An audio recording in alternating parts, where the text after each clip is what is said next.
आप सभी को नमस्कार। मैं हूं दिव्या। ब्राह्मण शिरोमणि की श्रृंखला में आज हम बात करेंगे एक ऐसे कुल दीपक के बारे में जिसका नाम इतिहास ने भारत की आजादी की लड़ाई में उतना नहीं उभारा जितना वो हकदार था।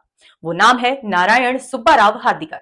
कर्नाटक के धारवाड़ जिले में 7 मई 1889 को एक ब्राह्मण परिवार में जन्मे हार्दिकर बचपन से ही सेवा, अनुशासन और राष्ट्रभक्ति के संस्कार लेकर बड़े हुए।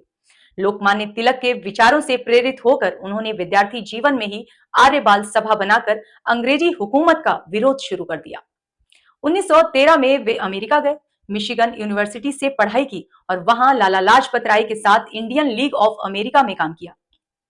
वहीं उन्होंने ठान लिया, भारत की आजादी के लिए भाषण नहीं, अनुशासनबद्ध स्वयंसेवकों की सेना चाहिए।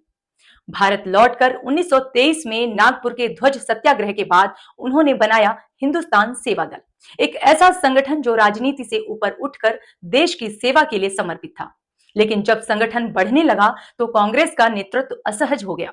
एक ब्राह्मण द्वारा बनाया गया आत्मनिर्भर और राष्ट्रवादी संगठन कांग्रेस को असुविधाजनक लगने लगा।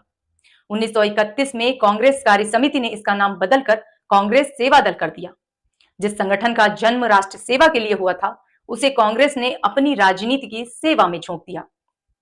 सेवा दल के प्रारंभिक दौर में डॉक्टर केशव बलिराम हेडगेवार भी जुड़े थे, लेकिन जब उन्होंने देखा कि कांग्रेस संगठन की आत्मा को निगल रही है तो उन्होंने इससे किनारा कर लिया और बाद में राष्ट्रीय स्वयंसेवक संघ आरएसएस की स्थापना की ताकि राष्ट्र सेवा की भावना राजनीति की कैद से मुक्त रह सके। डॉक्टर हार्दिकर कई बार जेल गए, आजादी के बाद राज्यसभा सदस्य बने और पद्म भूषण से सम्मानित भी हुए। 26 अगस्त 1975 को उनका निधन हुआ, पर उनके द्वारा जगाई गई राष्ट्र सेवा की भावना आज भी जीवित है। विदेशी सोच के नीचे पलने वाली कांग्रेस के पुराने कार्यकर्ताओं में जो स्वदेशी भाव आपको दिखता है, उसके पीछे हार्दिकर जी का आत्मिक तेज था।